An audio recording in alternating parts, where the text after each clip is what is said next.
Hello नमस्कार, मैं लक्ष्य एकेडमी के प्लेटफॉर्म पे आपका स्वागत करती हूँ। जैसा कि आप सब जानते हैं, लक्ष्य एकेडमी में ऑनलाइन क्लासेस शुरू हो गई हैं। अगर आप भी ऑनलाइन क्लासेस शुरू करना चाहते हैं तो 8894592402 पे कॉल या व्हाट्सएप करके आप क्लासेस ज्वाइन कर सकते हैं। तो आज का टॉपिक शुरू करते हैं।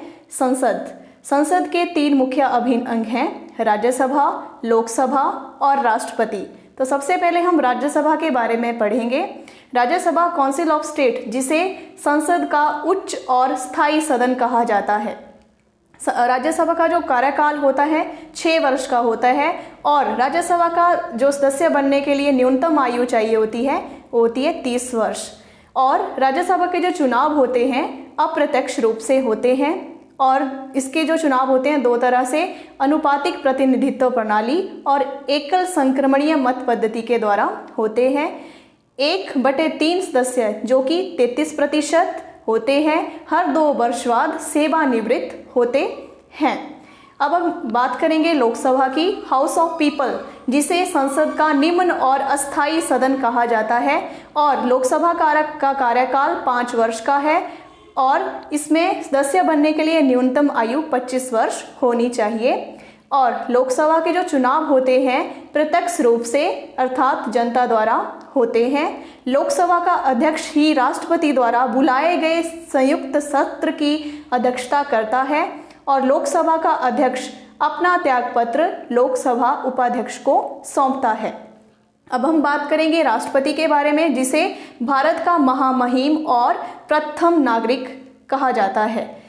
राष्ट्रपति संसद के सत्र को बुलाता है, राष्ट्रपति दोनों सदनों की बैठक बुलाता है और राष्ट्रपति की अनुमति से ही कानून पास होता है। राष्ट्रपति के पास कुछ शक्तियां हैं, जैसे वैधानिक शक्ति, कार्यकारिणी शक्ति, न्यायपालिका शक्ति और आपातकालिक शक्ति। अब हम बात करें आगे जो लोकसभा और राज्यसभा से संबंधित है। संसद के दोनों सदनों को कुछ मामलों में छोड़कर सभी क्षेत्रों में समान पावर तथा स्टेटस मिलता है। जैसे नंबर 1 पे राष्ट्रपति पर महाभियोग चलाना, उपराष्ट्रपति को हटाने या संविधान संशोधन करने और सुप्रीम कोर्ट और हाई कोर्ट के न्यायाधीशों को हटाने आदि की पावर लोकसभा और राज्यसभा के पास होती है।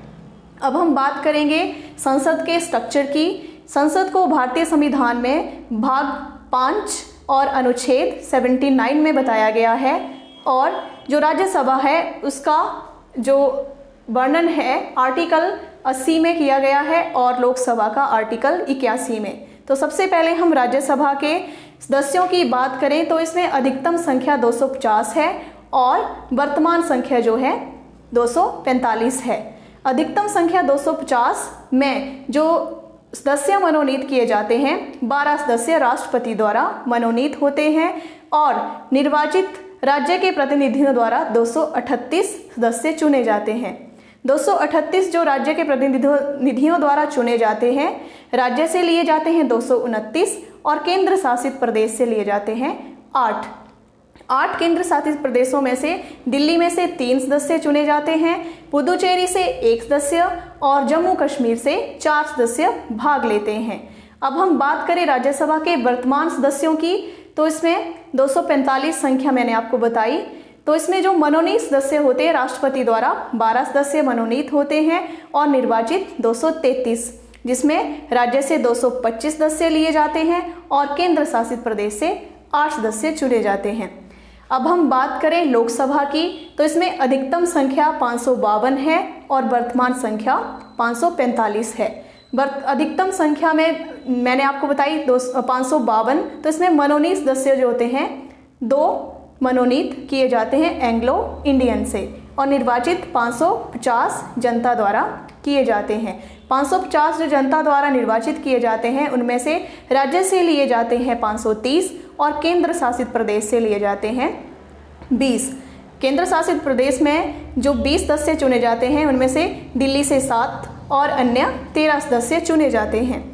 इसके बाद वर्तमान संख्या की बात, जैसे मैंने आपको बताई 545 संख्या है, इसमें मनोनीत 2 सदस्य किए जाते हैं और निर्वाचित 543 जनता द्वारा किए जाते हैं। 543 में से राज्यों से 524 सदस्य लिए जाते हैं और अन्य 19 सदस्य चुने जाते हैं।